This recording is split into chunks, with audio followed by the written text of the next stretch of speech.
I'm going to tell you straight out how this podcast got started. Rany Jazayerli refusing to go on stage, refusing to come out and make the broadcast. I told him, no, you have to go. Your fans are waiting. They're demanding answers. They want to know what's going on with this team. So here's the good doctor. Dr. Rany Jazayerli, one of the founders of Baseball Prospectus, of course, published author all over the place, is with us here. My name is Soren Petro from Sports Radio 810 WHB. Thanks for joining us. If you're catching us via the podcast later on in the week, remember we stream live normally on Sundays at 10. And I lied to you last week because I said it'd be on Sunday the next week. We've been back-to-back Mondays, but with the holidays and everything, people's travel schedules, we should be back in scheduling into Sundays at 10 o'clock. That's where we stream live on YouTube, on Twitch, on Facebook, on Twitter. So you can catch us there, be a part of the conversation, put your comments up, as we got a lot of fans that like to do. And, of course, we love nice comments, loves, likes. Those do wonders for us. Don't cost you nothing. So have a heart, in this festive time of giving, like the Royals giving away wins. You could give us good comments and good grades, and we would appreciate it greatly. Rany, I don't know, man. Where do you start? What do you think they've now? They have caught the Cincinnati Reds, who jumped out to a 3-21 start. They're now even for the number 1 overall pick in the draft. So I'll tell you, Soren, I've had a very busy weekend of content consumption. Spending a little time with the family, sure, but this weekend between Liverpool playing in the Champions League final, and I went out and we saw the Top Gun movie. Excellent movie, by the way. Okay. And the first 2 episodes of Obi-Wan Kenobi dropped, and I had to catch up with that with my 10-year-old. And then the entire 7-episode run of Stranger Things season 4, which is why we are starting a couple minutes late. I could not start tonight's show until we finished every last minute of the final episode. So if I seem a little frazzled right now, that might be part of the reason why. But let me tell you the one thing I wasn't doing this weekend. And I wasn't watching a lot of Royals baseball because they have given us no reason to tune in. They've given us no reason to be optimistic about where the team is going. They're giving us no reason to be interested in what they're doing right now because they refuse to hold anyone accountable for a team that in the 6th season of a rebuild, in a year where there was so much optimism that they would actually be competitive, they have the worst record in baseball 7 weeks into the season. Not mediocre, not bad, the worst. There should be consequences. And so far, the biggest consequences, they've let go of their hitting coach, which may actually have had a positive impact. They're probably hitting better than they have since they let Terry Bradshaw go. And the feedback they've gotten from that, the single move of accountability leading to actually slightly improved results, has convinced them to do nothing else. And as we speak, Carlos Santana, who went 0 for 4 today and left 4 more men on base, including the bases loaded with 2 outs in the top of the 8th inning of a tied game. He made it out. He's now hitting 150. He has that 287 on base percentage. That's the best number on his record.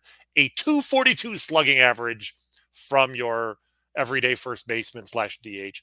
His OPS literally less than half that of Vinny Pasquantino's OPS in AAA.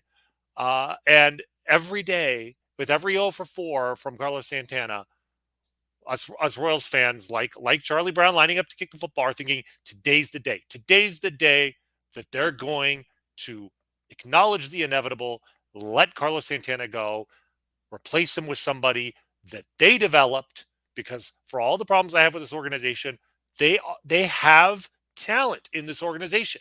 They just have to deploy it, and they have it, and we keep thinking they're going to do it, and they keep not doing it. They made 4 transactions today. They brought 4 players to the major leagues today. None of them were named Vinny Pasquantino. And I don't know how much longer I can take this. All right, so a couple things. And they said 2 weeks ago they were still in the race. That one from I'm big in Japan. Oh, that's awesome. I'm very happy for you too for being big in Japan. Terry says, "Amen, Rany." I like that one. Let's see. What was the this one? Irish Max says, "Yeah, Rany, but we have Buck Nights and Friday night fireworks. Listen, nothing says a minor league organization than the promotions are what that draw fans to the ballpark. So, Look, it is. I think they've reached. I feel like, and I think neither one of us. We're both family guys, right? Like we understand that somebody losing their job is not ideal, and all the consequences that go with it. And we don't speak lightly when we like fire this guy, fire that guy, fire this guy. But it's a big boy job. It's a job of results, and if the results aren't there, someone's going to go. And the results weren't there hitting wise. They made a move. Okay. And what I was having a chat with my brother-in-law today. We had family, spent a lot of the weekend with different family and friends. By the way, happy Memorial Day to everybody out there and to all our troops and veterans out there. We certainly appreciate everything you have done and continue to do for all of us today. I apologize for not leading with that, but we get back into that work mindset and you forget what this weekend was all about. But, and I was talking and he's like, well, why are they not doing anything? I said, it's almost like listen, I've heard your name thrown around. Like your comments are being heard, Rany. I mean, I can tell you that. Oh boy. So for better or for worse. Yeah, for better or for worse. I think it speaks to the fact that they respect you like most of us Royals fans and analysts do. But it's almost like they've heard it and it came like such a hurricane that they dug in against it. And now that's the focus is to rebut the arguments that are coming at them and not to spend time looking at are we making a mistake here? Do we need to do something different? And I'll cite, and we're going to kind of bounce around. You and I had several different things we wanted to hit upon, but I'm going to cite one Jonathan Heasley as exhibit A, if you will, in my case here. Jonathan Heasley, we featured in the minor league. You featured in the minor league minute earlier about, hey, this is a promising guy. Before he came up, you pointed out, look, the guy's, the numbers look pretty good. He's got good stuff, and he's a guy that could help this ball club. He was not somebody that was walking people all over the place before he got to the big leagues. In fact, in his career, I think it was he had a 119 whip. He had 305 strikeouts. And for whatever reason, MILB is not here. There it is. He had in his minor league career, I think it's 300 and where did I see that number? 305 strikeouts, and had walked 90. That's a better than 3-to-1 strikeout to walk ratio. That's a good number. Have you seen what he's done with the Royals? Oh yes, I was intending to bring it up if you hadn't. I mean, he comes up to the Royals and immediately falls off the wagon. I mean.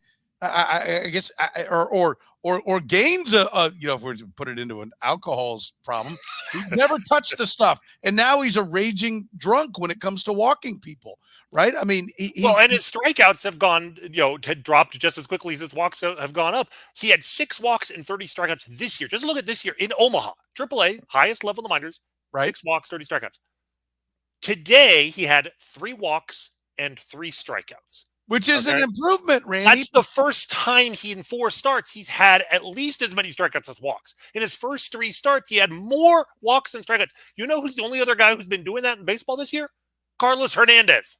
Yeah, who's basically the guy who replaced. Like we already went through this with Carlos Hernandez. John Heasley is a talented. I'm not blaming John Heasley any more than I would necessarily blame Carlos Hernandez. I do because it ultimately comes back on the organization. So any blame on John Heasley or any other player, they're the ones that selected him or signed him and have developed him. So ultimately any frustration, but I'm never going to take all the blame off the guy who's holding the baseball on the mound. Fair enough. Go beat somebody when you're up there, right? But there is this undeniable link. He now has 16 walks and 10 strikeouts at the big leagues. Listen, did I think he was going to be 3-to-1 strikeout to walk ratio? I didn't. Was I hopeful it'd be close to 2-to-1? I was. Did I know the strikeouts per inning were going to come down? Yes, because I watch minor league numbers turn into big league numbers, and they always soften up a little bit. It's harder in the big leagues. But this is a complete reversal of fortune. It's like they are told the moment they walk into that clubhouse, dude, you suck, and don't go anywhere near their bats. Because they become these nibbling little ninnies around there. And I don't know how you could take Carlos Hernandez and have him turn into what he's turned into. Then watch Heasley, who had it going in AAA, and then turn into another Carlos Hernandez and not look the way of Cal Eldred. I'll say it first. I don't know how you don't look at him and go, come on, man. What are we doing here? Yeah. What are we doing here? I don't know. And I've kind of danced around it. Like you said, I'm reluctant to just say flat out, this guy deserves to be gone. I'll do it more with players. I mean, with Carlos Santana, for instance, he has a guaranteed contract. He's making $10.5 million this year. And if he is released tomorrow, never plays another day in the major leagues again, he has had a hell of a career. And I respect him. With what he's accomplished in his career is tremendous. He has been extremely well compensated for it. And to say that he is not a major league player today is not a reflection of him as a human being or even as a baseball player, because baseball players, like any athletic activity, your abilities decline over time. The fact that he can't play at age 35, 36, whatever he is right now, is just a sign that he's not 25 anymore. So I'm more comfortable saying this player is not contributing. You can let this guy go. With coaches, I'm trying to be a little bit more circumspect and try to be a little bit more cautious about saying somebody deserves to lose their job, because those are jobs, in theory, you could keep doing that job into your 70s, like Brent Strom is doing, as we've discussed in the past. So I have a really high threshold to say I want this guy fired. Right? I'm not saying the front office should be fired. Nobody.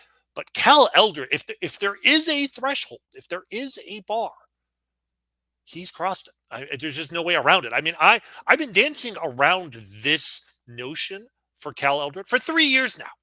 For 3 years, I have been trying to politely say on my Twitter feed that Cal Eldred has not demonstrated what he brings to the table as a pitching coach.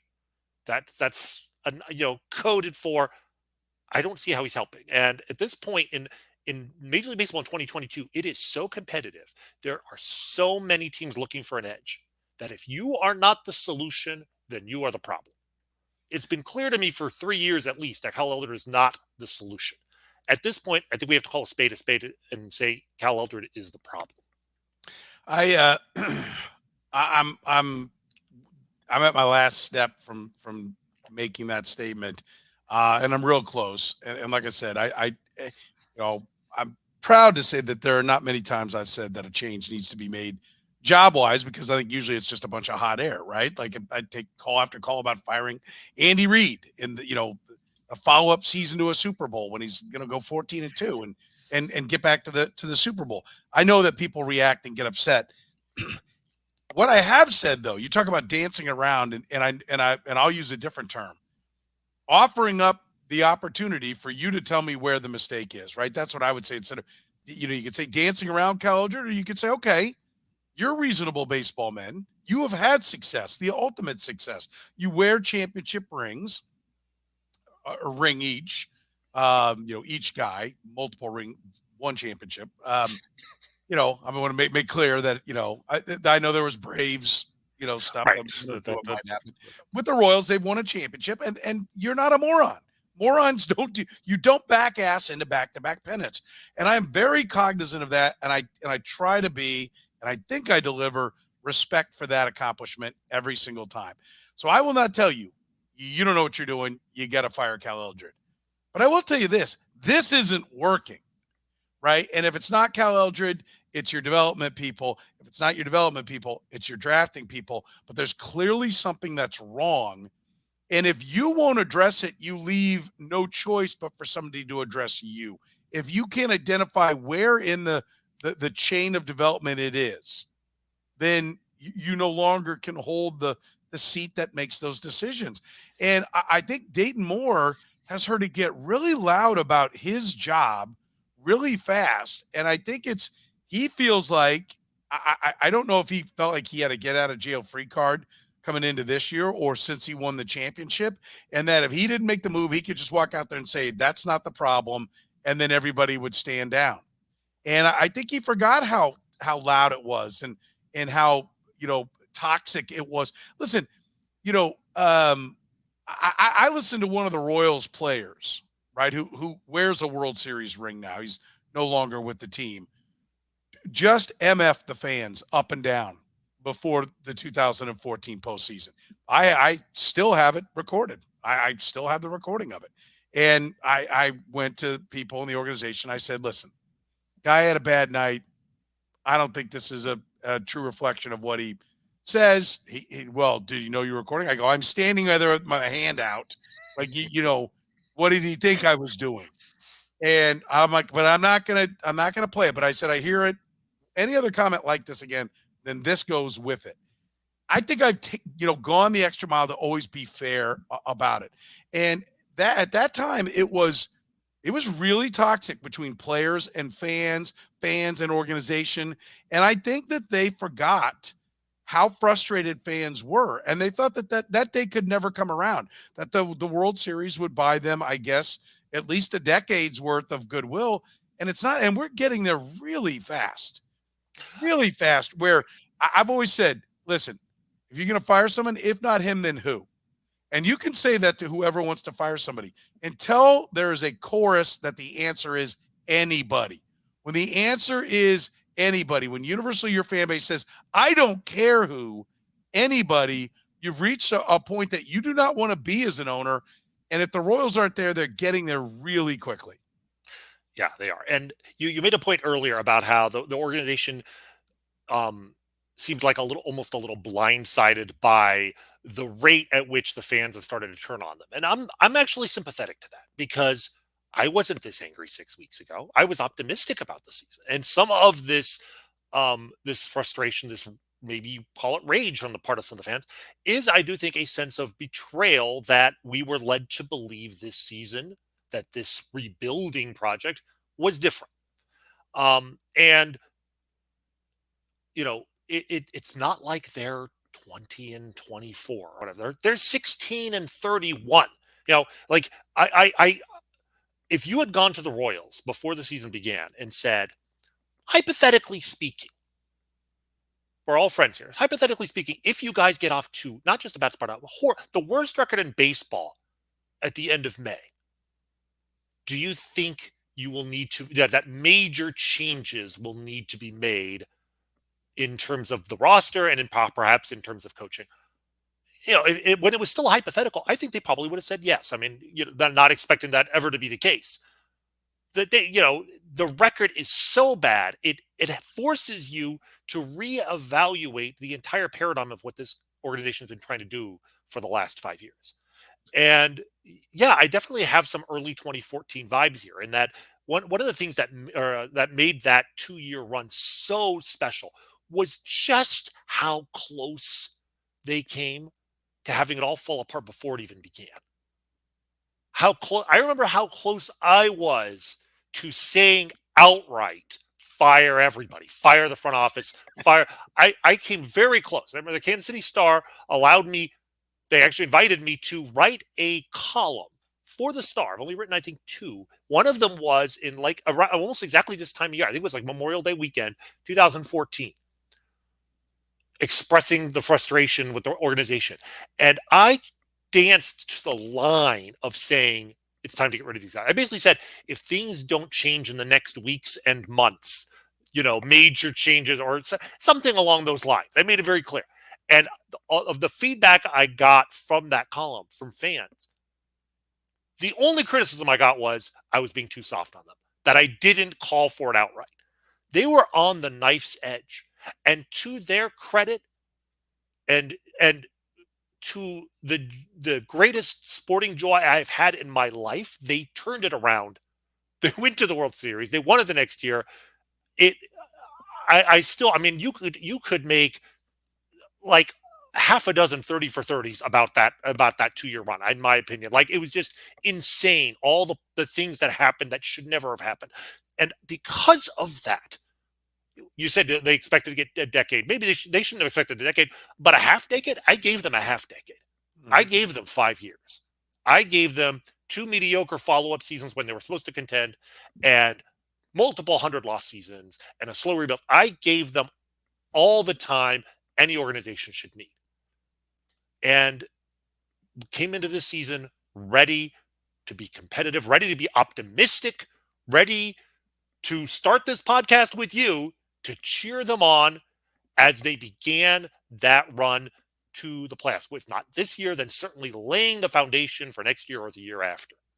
And now you look, and from 10,000 feet, it's hard to see a foundation here at all.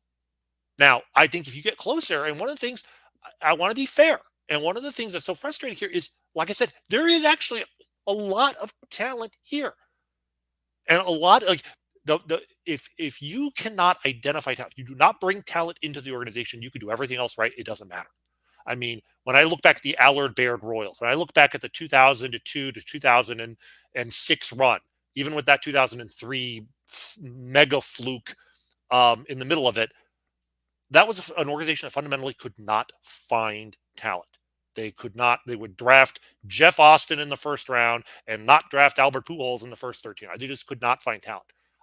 Whatever other issues I have with the organization right now, they are doing a decent job, at least average and probably slightly above average in terms of talent acquisition at the amateur level.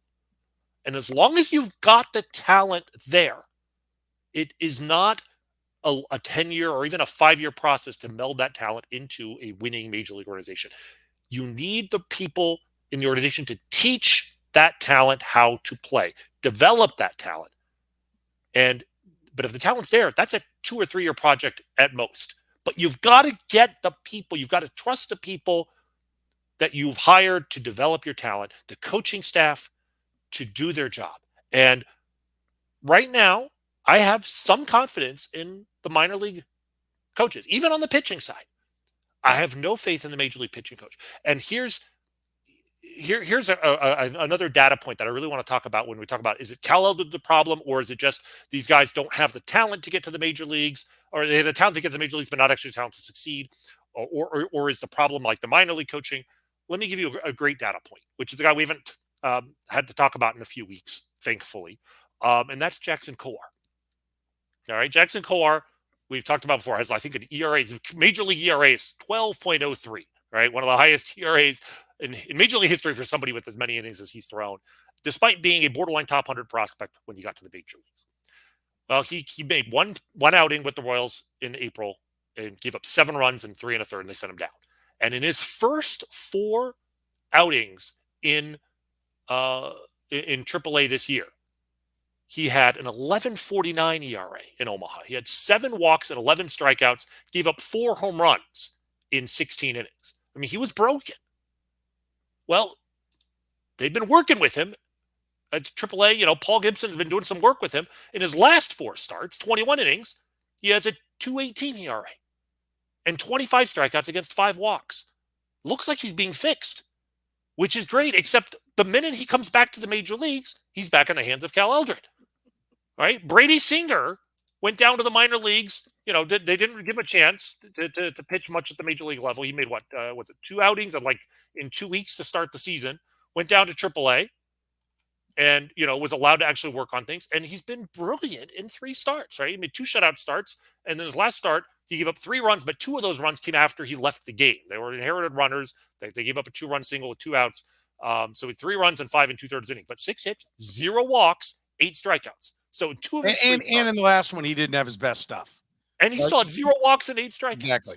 2 of his 3 starts since he's come back, he's had 0 walks and at least 8 strikeouts. That's all. You tell me that. As long as there's not 4 home runs or something. He's given up 1 home run since he 3 starts, but 0 walks and a strikeout total of near double digits. You're doing something right. And that changeup, if he's throwing it, it's not great. He's not throwing it a ton, but it's enough as a show me pitch. It's making batters respect his fastball and slider more. And I'm optimistic about him again. But again, he had to go to the minor leagues to get fixed. Cal Eldred, all I'm asking from Cal Eldred at this point is just stay away from Brady Singer. Just don't talk to him. Maybe Zach Greinke can look at his video and give him pointers if he needs to. But that's where we are now. And it's just the talent's here. I'm optimistic still about the talent. I'm still optimistic because we have Vinny Pasquantino that they won't give a chance to, but he's in the organization. At any moment, they can just press a button and they can make the team better. All right, Nick Pratto should be ready very soon. You could argue he should be up already. I'm just prioritizing things. Like Vinny P first, we'll worry about Nick Pratto second. And here's all right. So a couple of things. One, I want to add on to your point about Jackson Kowar. In his last 3 starts, did he throw a 5-inning start the last time out there? Yes, five shutout innings on was it? Yeah, on Yeah, May on Wednesday. 25th, right? Yep. Mm-hmm. Okay, so his last 3 starts, 16 innings, 10 hits, only 2 runs, 4 walks, and 21 strikeouts. Yep. I mean, that's the kind of 21 Ks in 16 innings, 21 Ks to 4 walks. Those are the things that I look at, right? Like, and keep your hits down, which he's done. He's given up only 10 hits in 16 innings. Those are all the stats. That says top of the rotation type guy. And remember, that's what he did last year.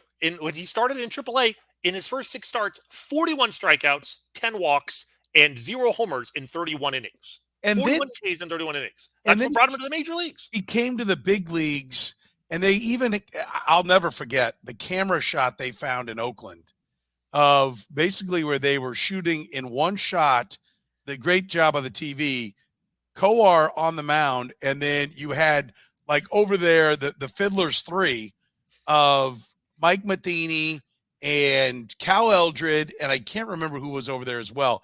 And almost like they were trying to scare the hell out of the kid. And he was lost. It was that game against the A's where you're like, oh my, get this. This is painful to watch. Get this kid off the mound. So he's gone back to AAA and dominated, right? He not been good the last 3. I mean, it took him a little bit to get going. And I spoke with some people. I think there was a come to Jesus. The gist I got was there was a come to Jesus meeting with him after he'd gone down there and he was kind of slopping around. And there were comments made like, do you ever want to pitch in the big leagues? Like this, the time is now, young man. Let's go. And he has responded. Okay. So he looks good. Heasley had been, like you mentioned, Singer looks good. Those are all positives, but it has to translate to the big league level. Have you ever seen anything look so good at one level and just implode, right? Time and time again. That's what's so mesmerizing. And there's a lot of chatter on here. What do we got here? I've seen so many of them, like just talking about Mike Matheny and like, what is it? I don't think Matheny, let's see. I'm trying to find basically, they're just, there's so many of them. I have to go so far back. I apologize. Basically saying, for crying out loud, man, why is nobody talking about Mike Matheny? And largely it's because analytics has proven that the baseball manager is really truly that, a manager. He's not the equal of the NFL head coach. He manages the personalities, tries to keep the arms healthy, but he's not going to just, go in there and give some fire and brimstone speech and get people going. But we're left only to think, I'm fine with people now starting to talk about Mike Matheny. I think it's time. I don't know how, and Mike Matheny and Cal Eldred are buds. That's great. He's got to go. This is what I'm talking about. If Mike Matheny won't say, listen, I can't have what I've got going on the mound. If he's not going to call for it, and I don't know what the dynamics are of who's in control of the coaching staff. If it's like, hey, once we set sail, Mike's got to sign off on it. I mean, we know that they certainly painted that Terry Bradshaw's firing was J.J. Piccolo planted the seed, lobbied for it for 10 to 12 days, and it ultimately came through. I don't know. And J.J. Piccolo was very much putting up a defense for Cal Eldred, saying, we didn't give him as much. These guys are young. We had guys that were proven and there were expectations. And I do think it's time for Matheny to the questions to be out there. Absolutely. Because is he the guy that's standing in the way? If he can't see what's going on as he stands there in the dugout and watches the pitching, struggle time and time again, it's beyond me. I don't, yes, his name has to be brought out into the mix. When you have the worst record in baseball in the, 5th year since you started rebuilding, everything should be on the table. Everybody's job should be in a constant state of evaluation. Let's just put it that way. So yes, if Cal Eldred probably should be let go, but if the reason you're not letting him go is because the manager is insisting to keep his job, then at some point the evaluation has to move up a level and be like, yes. Well, if the condition of your employment is that we have to continue to keep this pitching coach around, then that's a package deal. Well, then, like you said, once you get to the point where the answer to who do you replace him with is anybody, then that might be the answer. I don't have any reason to think that Mike Matheny is putting an ultimatum like, he keeps his job or you fire him, you fire me. But if that were the case, that's one of those, threats that sometimes you have to call somebody's bluff. I want to give this stat that I gave earlier. Carlos Santana coming into today and coming out of today, what did he go? 0 for 4. 0 for 4. So it got even worse. I'll run these numbers again tomorrow. Carlos Santana coming into today had 18 hits and 139 plate appearances. So I ran through Baseball Reference. Thank you. How many other hitters had 18 hits or less and 139 plate appearances or more in the first half of a season? Right? There were 5 other players. 1904's Fritz Buelow, 1910's Joe Ward, 1984's Gorman Thomas, 2000's Tim Bogar, and 2019 Chris Owings. That's just perfect. That's absolutely perfect. And I tweeted this out and I said, what's interesting is the only other time it happened in the last 20 years, it was with the Royals. Chris Owings, first half of the year, was with the Royals. I said, that's right. Chris Owings had 18 hits and 145 plate appearances as a Royal. You can't make this up. It hadn't happened in 22 years.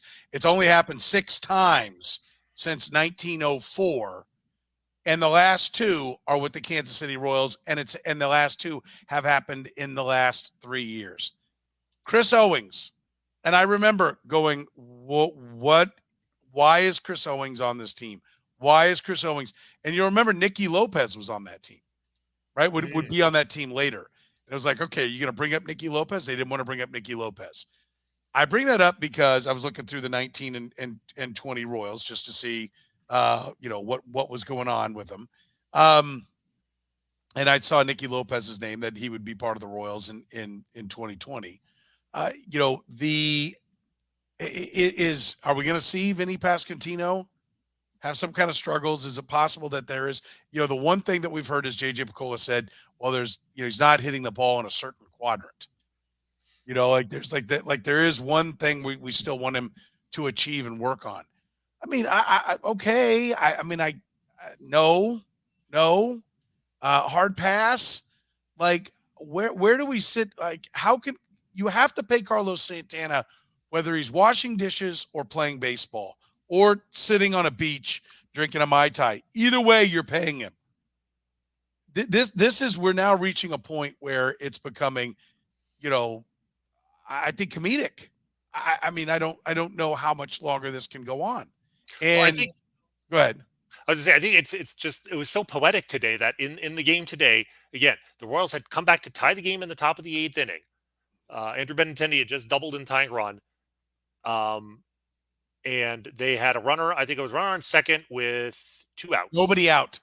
Well, they did have that. They had that. Then Salvador Perez hit into a double play. Right. But even then, runner on second base, 2 outs.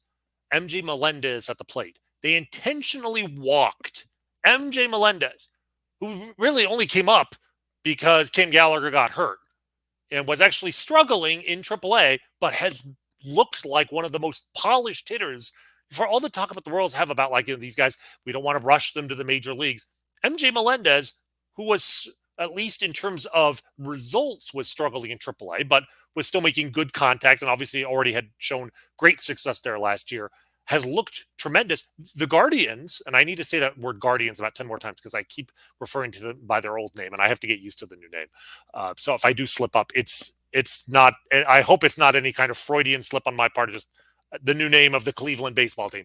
But the Guardians wanted nothing to do with MJ Melendez. They wanted to pitch to Hunter Dozier, knowing that Carlos Santana was after him. And Dozier walked. Dozier has at least shown some offensive performance this year. So basically, they walked Melendez and decided to take their chances with Carlos Santana with the bases loaded. And of course, Santana popped out. So other teams are telling you, we would rather face Carlos Santana, your $10 million veteran, that you are playing in the incredibly futile hope that you can trade him for something. We would rather face him than your rookie, MJ Melendez, who, by the way, Vinny Pasquantino was out hitting in the minor leagues.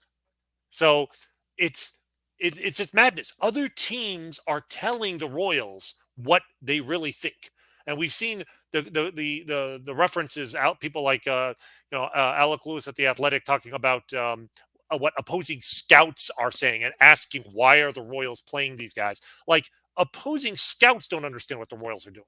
Nobody understands what the Royals are doing. It's one thing to go against a grain and be right. But when you go against a grain and you are wrong, and in the Royals case, they have the worst record in baseball.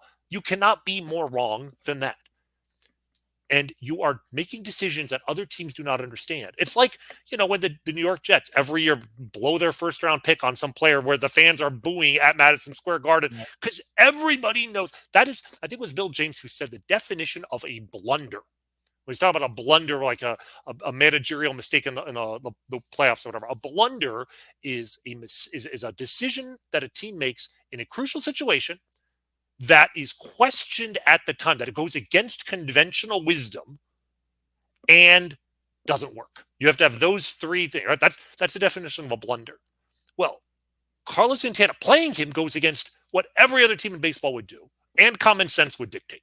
A first baseman with basically the worst numbers of any regular player in baseball, that's not conventional wisdom to play that guy. Is it working? No, it's clearly not working, and the Royals are terrible. Is it crucial? Well, you could argue that nothing the Royals do is crucial because they're never good enough for their decisions to matter all that much. But with that one caveat, it's a blunder, and the Royals keep blundering. They keep doing little things right, but the big things they keep blundering because they just cannot admit this guy is done. And they keep coming up with excuses for not bringing up these guys. I don't know if you saw the comments in the Star today that from Lynn Worthy talked with JJ Piccolo. And the latest reason why the Royals are not bringing up Vinny Pasquantino. Let me see if I can find the comment for you exactly. Here we go. We just have to keep in mind, we've done this for a long time. Young players can come up and certainly help an offense, Piccolo said. But it's really hard to expect a young player to come up and carry an offense. We don't want them to feel like they have to carry an offense. No one is asking Vinny Pasquantino to carry this offense.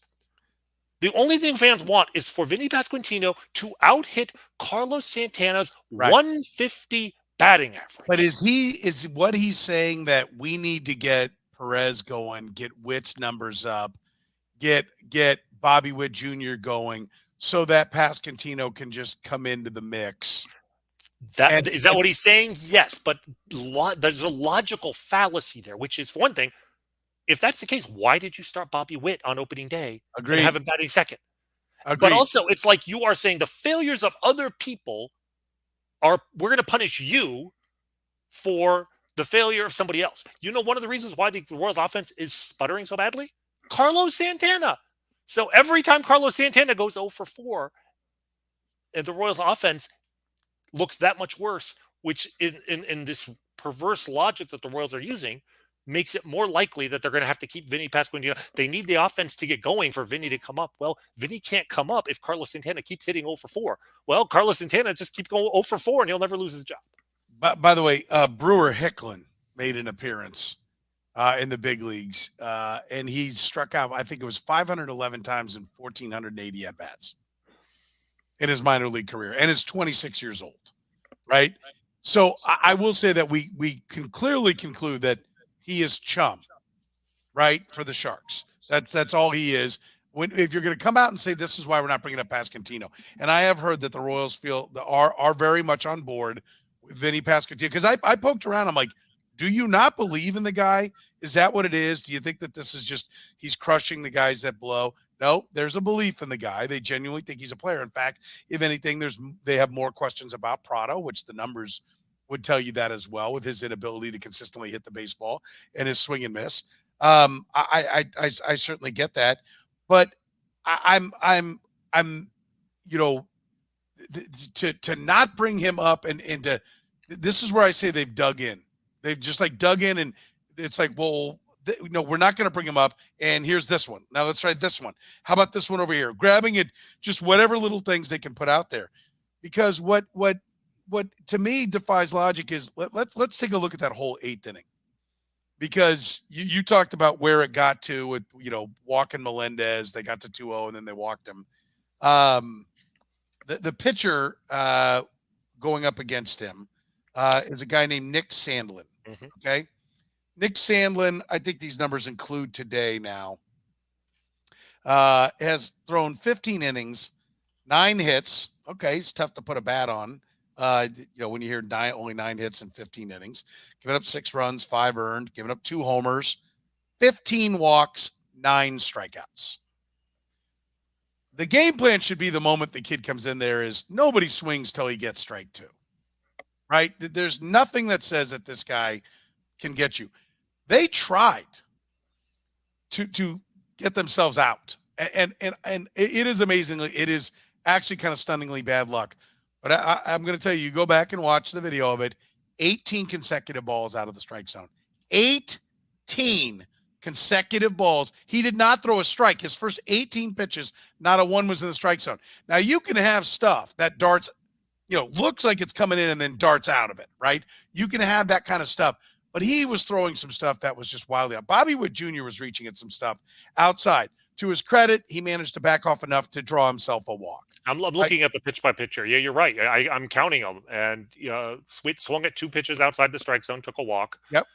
But then you'll even find that the pitch that Salvi swung at least based on the TV strike zone. Yeah, no. It was an inside pitch that he hit for a double play. And that's Royals baseball. The Royals got themselves. He did not throw. If they literally had gone up there without a bat, he would have walked them all the way around the bases, right? And so they throw 18. He throws 18 balls, and by the way, the umpire did screw one up and call one a strike. It was on Hunter Dozier, who is one of their better guys after Carlos Santana at taking a walk, and he overcame it and he drew a walk.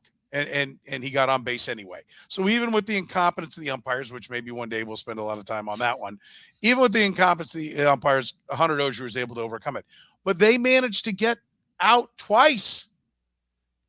And so it came down to Carlos Santana, right? I mean, like Salvi hacking away was part of the problem. And, I'm like, what are you doing? Like, but even the guys who did walk, like Bobby Witt Jr., if it wasn't this Dunder Mifflin guy or whatever, it would have been, he'd have been struck out. He'd have struck himself out. So I don't, listen, Carlos Santana is a problem. There's no doubt. And of course, by the way, the guy then paints the bottom corner of the strike zone 3 times on Carlos Santana and he ends up popping up. It's law of, that's baseball, right? Guy can't throw a pitch. So the one guy who's up there and I believe only trying to walk, gets a couple of them painted on the strike zone and he ends up popping out. But overall their approach was not good, right? Like the Indians did everything they could to give him that inning. And then what happens? They don't scratch for anything. And the Indians come back, work the count, get a couple of guys on base and then a 3-run blast. Well, game over. Well, there is a secret weapon in there for the Guardians too. First off, I need to apologize. I must be even more animated than normal. And I know this because my daughter, whose room is directly above mine, has texted me twice begging me to keep it down because she's trying to sleep. So I'm going to try and not control my emotions for the sake of my daughter going to school tomorrow. You got to move her to the other side of the house. That's what I do. On the other end of the house, right? I think I'm gonna have to start taping in the basement because I don't think I don't think my blood pressure is going to get any lower the rest of the season with this team. So I'm going to have to find a new place to record. Yes, in the bottom of the 8th inning, the Guardians broke a tie. And if you just look at the line score here, it goes line out, walk, single, home run. But actually, if you look at the pitch by pitch data on MLB's app, there's a little data point that's missing, which is Miller lined out to start the inning. Yes, Naylor walked. Gonzalez single to center. Mound visit. Dun dun dun. Cal Eldred came out, and I don't know if there's a way. I don't know that Cal. I don't know if Cal came out. I think it was just Salvi. I was Salvi in the infield. Maybe that one. Maybe we need more data because I don't know if anybody keeps that kind of data, but just anecdotally, the first batter that is faced after our Cal Eldred mound visit this year, I would love to see the data Well, on that because it does not seem pretty. I'm 95% sure that he did not come out, that it was just Salvi. I know there was a mound visit where it's just, and I was like, so Salvi's out there acting as the pitching coach, which even then you would say, I mean, and somewhat you're damned if you do, you damned if you don't at this point for Cal Eldred, but well, where was Cal? I mean, where was there your was there was a mound visit after the home run too, so I'm not sure maybe Cal came Okay, out. I'll have to go back and look. Yeah, and now see. I'm gonna look. But I just know that it's to the point now where anytime Cal goes to the mound, we assume the worst of the next batter. So again, it's maybe that's not fair, but when you're 16-31, you've lost the right to the benefit of the doubt. Yes, you have. And by the way, we'll know shortly because I'm beginning the process of getting to the 8th inning right here. Okay. So I'll be able to let you know here in a little bit. This is the research we do for you guys live on the air, just because we care about our listeners so much. I'm in the 8th. So I'll know shortly here. Okay. Where we're at. Well, while you're doing that, I do want to bring up, just speaking about the Royals and talent. That they brought up the 4 guys today I mentioned. Will this serve as our minor league minute? It can. I've got other things I'll say about that, but Okay. I was just going to say that 2 of the guys they brought up today. One was Arodys Vizcaino. You saw that, and he came out and he pitched a 1-2-3 inning today, and he was a guy who I really liked when they signed him as a minor league free agent, because this is one of these guys who is my friend Joe Sheehan has described them, pitchers who are either hurt or effective. Like they're a good pitcher, but he's been hurt almost his entire career. And in his entire career, he's 31 years old. He's only thrown about 200 innings in the majors, but he's a 3.01 career ERA. He throws hard. He's always had good stuff.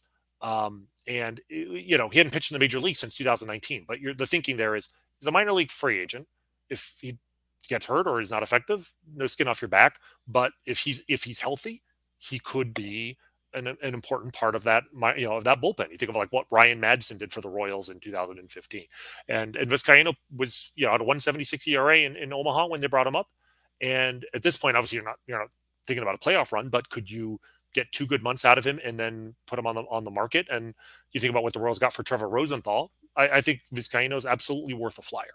So that's the sort of decision I like the Royals making, and that low cost, possibly modest reward. But then the other guy they brought up, which I want to mention, is a guy named Jose Cuas. I'm hoping I'm saying that right. Are you familiar with him at all? Very little. Very little. I'm looking forward to your analyses. Okay.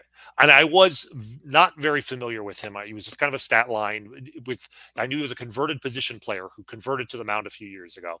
Alec Lewis did a great piece in the Athletic at the beginning of the year that really turned me on to who he was and how he pitches. And he's one of my weaknesses. He's a side armor, and he's a right-handed side armor who took to pitching. He didn't really make the conversion until he was about 26 years old. Was in I want to say it was in independent ball. He was 25 years old, and then after being a hitter for several years, and the thing about most side armors, he almost never ever gives up a home run because he's got that sink on his pitches. And I've seen video. He doesn't throw that hard, but he throws like 92 to 94. And you think about what you can do. You think about side armors. You can add like 5 miles an hour to their fastball in terms of what the deception of their delivery gives them. And guys who throw sidearm at 90 are as effective as guys who throw over the top at 95. I mean, you could take a Submariner like Dan Quisenberry, throw at 80 or 82, and those guys can be effective. So an actual sidearmer who's throwing legitimately low 90s. And watching some of the video from him in Omaha, the movement on his pitches. I mean, I described it. He looked like a Rays pitcher. That's like the best compliment we can give these guys now. And his numbers in the minor leagues, if you look superficially, it doesn't look like he doesn't have huge strikeout numbers, right? But when you're a side armor, you can get away without missing a ton of bats because they're not hitting the ball over the fence. And he's given up 1 home run this year in the last. Let's see here. Going back to the last season, in 63 minor league innings, he's allowed 2 home runs and walked a total of 14 batters. And that's what he does. He throws strikes and he gets ground balls. He's got a ground ball rate well over 50%. He's exactly the kind of guy you keep for 3 or 4 years before he gets to arbitration, makes the major league minimum, but could actually be a really useful piece in the 6th and 7th inning of a bullpen. So these are the little things I talk about that I still think the Royals are doing right. It's just that they keep effing up the big things. To be clear, he is less than a month away from turning 28. And again, with side armors and knuckleballers, those are the two classes of players that I care about age the least with. These guys frequently don't make it to the major league. It takes a while to perfect that. You think of Chad Bradford. You think of, so I'm trying to think. Oh, I can't even think of the name of some of these guys, but who come up to the major leagues and have 10-year careers that are really, really impressive. A lot of them don't get to the majors till they're 28, 29. But once they master their craft, they can be effective well into their 30s. Yeah, it's almost like a knuckleballer. It takes longer to figure it out, and then when you do it, you can go for later. Let me give you the bad and the good. Okay. Right then, along the minor league side of things, Asa Lacy continues not to pitch. Okay, which you could be like, oh, pitchers get hurt, bummer. Except for Kyle Zimmer, is already hanging around their neck. Like, you don't get to pick that high and just consistently have guys that end up being injury flameouts. Right? Well, you just said it. Oh, pitchers get hurt. To me, that's the reason why you don't take Asa Lacy. It's not that you made a mistake by drafting Asa Lacy and he got hurt. Every pitcher has that inherent risk. You take a pitcher, he has to be a better prospect than the best hitter available. There has to be a gap in talent because the injury rate is ever present. It's unavoidable. There's no way around it. So that's why I didn't want. It was like Asa Lacy was not the top guy on my list, even though he was the top prospect on a lot of people's boards that was available with that pick. I was like, take the safe college hitter, even if that hitter might have less upside because he's so much less likely to get hurt. In this case, the best case scenario here, at least, is Asa Lacy. It's not supposedly his arm; it's his back. But you know what? Back injuries do not just go away either. Yeah, and back for a pitcher is important. Okay, right. So he continues to not pitch. Which, they're now, what was originally only going to be a week or so is now becoming, we're barreling towards a month, and they're not going to risk him. So again, and he's still down in AA, I want to remind people, and not pitching that great in AA, as a matter of fact. Still not throwing strikes, right? Yeah, still not throwing strikes. In fact, the numbers, just because it's been a little while since we checked in on him, 9 2/3, 6 hits, 6 runs, 5 earned, 5 walks, 13 Ks. So, the strikeout stuff is still there, but can't consistently throw strikes. The guys, and I'm the reason I think this is important is because I think there are 3 facets to measuring this ball club and measuring whether or not, if you're John Sherman, you're going to leave the keys in the hands of Dayton Moore and his staff, or at least not demand massive changes to the staff. 1, your big league record. That is now tied the Cincinnati Reds for the worst in baseball. 2, your minor league record, showing which you can even that you can fudge by leaving guys down and signing, 29-year-old guys to play in AA that can handle the pitching. But even that, the record, not good. And to me, it's your first round picks, because this is becoming a referendum.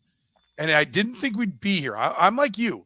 Like, I wasn't as optimistic that this was going to be a contending year, but I was optimistic that we were going to see real progress and we're going to see the young guys. And again, we're not that far into the year, so there's still time for us to finish the year with a Pasquantino and a Prado and other guys that we've talked about in the minor league minutes being around there. But, you're going to make your first round pick in June. We know this group is going to do that.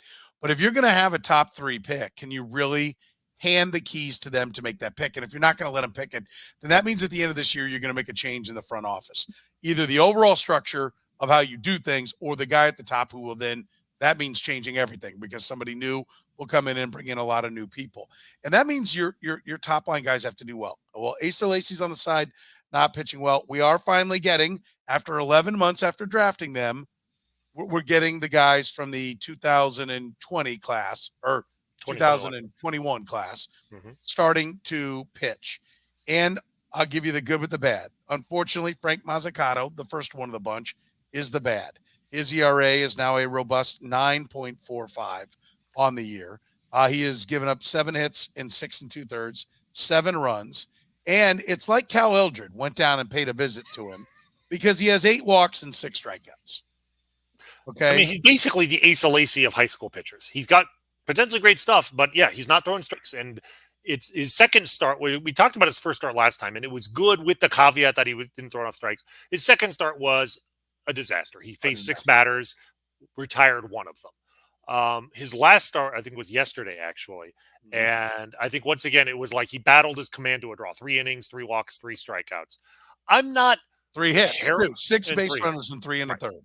I'm not terrified of Mozzicato because he was very young for his draft. It's one thing to be Asa Lacy, 21, 22-year-old college pitcher, can't throw strikes. Frank Mozzicato is still, for another few weeks, 18 years old.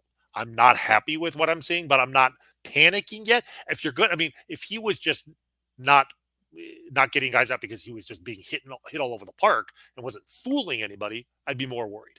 Command's important, but I'm much more likely to bet on an 18-year-old to figure out how to throw strikes than to suddenly than to suddenly find stuff. Although the stuff is getting better too. I mean, that's one of the reasons why they took him. He's projectable. How about Matt's comment? Mozzicato played high school in an area not known for great coverage. I mean, absolutely. I mean, he was a pop-up guy. That was a shock, to go as high as he did, although he was moving into the first round. He's from Connecticut. I mean, it's very rare to see guys come from a cold weather school like that. He did throw, I think, like 4 no-hitters his senior year, but what does that mean when you're facing Connecticut high school competition? The Royals have taken a fair number of pitchers from upstate New York in recent years in the minor leagues, and so, at least to this point, none of them have really panned out. Right. So, and I want to be fair. So I am concerned, right? Because I see nothing in a track record that would say that I should give the benefit of the doubt there. But I am excited about this. Ben Kudrna, and Jeff Passan told me this week, tried to tell me it's Kudrna. I think that's what he tried to tell me. I think it looks like Kudrna, but anyway, Ben Kudrna looks like a guy, looks like a pitcher. 7 2/3, 2 hits, 1 run, 2 walks and 10 Ks in his 2 starts. His second start was better than his first, and his first start was good. And I don't know if you've seen any of the video. Watching Kudrna, I was going to say, that's why the main reason I'm not really that worried about Mozzicato is the reason I took Mozzicato was so they could afford Kudrna. And I still think they could have found a way to take a Brady House or Khalil Watson and get Kudrna and then just go cheap the rest of the draft. But they did draft a lot of interesting guys after that. So fine. If Kudrna pans out the way they hope he does, it'll be worth it because Kudrna is the guy who has ace stuff now. That's what they were telling us. And man, you watch the video. If you showed me the video without telling me who this was or where it was, I would guess this was a major league pitcher or at least a veteran in AAA, a guy one step away. I would not guess this was a 19-year-old in his second professional start in low A ball because his fastball and his changeup were major league caliber. And he threw a slider and a curveball. They didn't look great necessarily, but he has both of those pitches. He threw both of them in that outing. I don't want to get too excited. It's been 2 starts. I'm as easy as it is for me to get critical about the organization. I can also be way overly or prematurely optimistic about guys. But I, at this point, would not at all be surprised if he's a top 100 prospect at the end of the season. I mean, he looked that good to me. The third guy is a guy named Shane Panzini, who, frankly, the people I've spoken to kind of lean towards. And the Royals give everybody a chance to be a starter, right? And they certainly work everybody as a starter because they want to give him the innings and get as much rep out there. But they kind of feel like this is probably the least of the 3, and he was drafted lowest, so it's what you'd expect. But 4 innings, 1 hit, did hit a batter, no walks, 4 strikeouts, no runs. I mean, listen, if you're going to spread the cash around, because I want to be fair. We're not just on a, they are, to your point, they are doing some things right. And 2 of those 3, and you remain optimistic about Mozzicato. I'm optimistic about Mozzicato, but I am frustrated that he's not coming out of the gates because I would buy that. Well, he's young and all this if we hadn't waited 11 months, when the next 10 guys after Mozzicato all played. And I think 9 of them or 8 of them all played last year as well. And so, and look, and I talked to people at the Royals. I'm like, well, what do they said? We're not having other people's, how other people handle their pitchers and players is not going to dictate how we handle ours.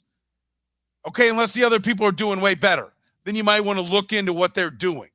Okay, because that's one thing. Like, you don't get to shelve a guy for 8 months, and I get it. It's really all about those 6 years of control when it comes to small market teams, but they're not getting any younger. Also, if you're going to let them, now these are high school guys, and so you've got the time. But if it's going to take the usual Royals 5 years to get to the big leagues and 4 years in the big leagues before they find themselves, we're a long way away from them being productive. Like, they got to not only get to the big leagues, and that's why, like, these participation ribbons that they hand out with all these guys they promote to the bigs, like whoever, who was it, Benny McCheese or Brewer. Oh, Brewer Hickland. I don't Yeah. know who Benny McCheese is. Maybe he's the Yeah. mayor's cousin. Yeah. Dairon Blanco, Yeah. the Cuban guy. I'm happy for these guys to get a chance, but yeah, they're not important parts of the future. No, they're not it, but they, then the guys got to come up and they got to play, and they got to play when they're not expensive for this all to work. And right now, we're just not seeing that from the Royals. Well, it's frustrating because, like I said, they could. The reason we're not seeing that is because they refuse to do it. But like last season, I feel like the Royals at the minor league level was actually quite a success. I would give them a B plus, A minus for the performance that they got in the minor leagues last year. We saw with Prado and Melendez making turnarounds. I mean, the organization went from ranking middle of the pack in all of baseball in terms of the farm system to, and by some measures, top 5. I mean, most analysts had the Royals among the top 8 or 9 organizations in terms of their minor league depth. This year has not been to that unqualified a success, but I mean, you think about what Michael Massey is doing in Double A. Obviously, Pasquantino, I feel like he's taken another step forward. Like, even 2 months ago, I thought he would be a major league average first baseman, which is an asset, but not necessarily a core player. And now I'm starting to think that he could be well beyond that and be a starting first baseman on a contending ball club, which is, you have to really mash to do that, right? So, and they've got a lot of guys, a lot of these like sort of finesse left-handers they have in the organization. We'll talk about one of them in the minor league minute who have had good seasons. So the talent, again, the talent is there. They've got to start using it wisely. I think last year's draft, it's going to be a while before we know that if this gamble was a very big gamble the Royals took to pass on a guy who would have immediately slotted in as a top 100 prospect in all of baseball if they had drafted one of those shortstops, and instead take Mozzicato and spread the money around. Kudrna, however you say it, I think that's working out very well. Panzini, my concern with him is he was exceptionally old for a high school player. He was like 19 and a half when he was drafted. He turns 21 in October of this year, which is, for a guy who's just made, a high school draftee who's just making his debut, is very old. But the stuff looks good. Even if he ends up being a reliever in the end, he was a fourth round pick, actually. So if he turns into a major league reliever, that's good value there. So there is talent. There's a chance they can turn things around. They've got to do a better job of developing, and they've got to cut bait on veterans who aren't performing. What's so frustrating, they're a small market team. If any team should ever be committed to young players, to cheap players, it's the Royals. I mean, what did the Rays do? Just do what the Rays do. We say this like every week on this show. The Rays would not be letting a guy make him $10 million a year play badly when they have a guy in the minor leagues ready to do the job for the major league minimum. Why not do that? Yeah, it's baffling to say the least. By the way, I have confirmed the mound visit did not have Cal Eldred before the home run. Just to be clear, I retract my statement. But I don't know that is good or bad. I don't know what that means. I'll be honest with you. I don't know if that's a positive or not. Like, well, why the hell weren't you out there and tell him something? Give him a nugget so that he doesn't throw what he threw. Let's get to our minor league minute. What do you want to highlight? We've talked a little bit about the minors, which any team that is in a full-blown rebuild is always going to be part of the topic of conversation. But what do you want to highlight this week on the minor league? Well, I feel like going forward, so I don't forget, I think I'm going to pair our minor league minute with our Jakob Junis minute, or Jakob Junis 10 seconds at least. I just want to, I committed to bringing an update every week in case, he stopped pitching well. But he had another start this week on Wednesday, 6 innings, 3 hits, 2 runs, 1 walk, 4 strikeouts. It's a Jakob Junis special. He did give up a home run. He's always been his problem, even in Kansas City, a little home run prone. The new ball probably helps him in that regard. But here we are, 2.76 ERA in 33 innings. We'll see. Will he have a better season than any member of the Kansas City Royals pitching staff? With Brad Keller struggling the last couple of starts, it's looking like a possibility. Zach Greinke being hurt. Being hurt. Well, at this point, Brady Singer might be the best bet to to supersede him. So, but again, Jakob Junis released by the Royals, making like less than $2 million this year.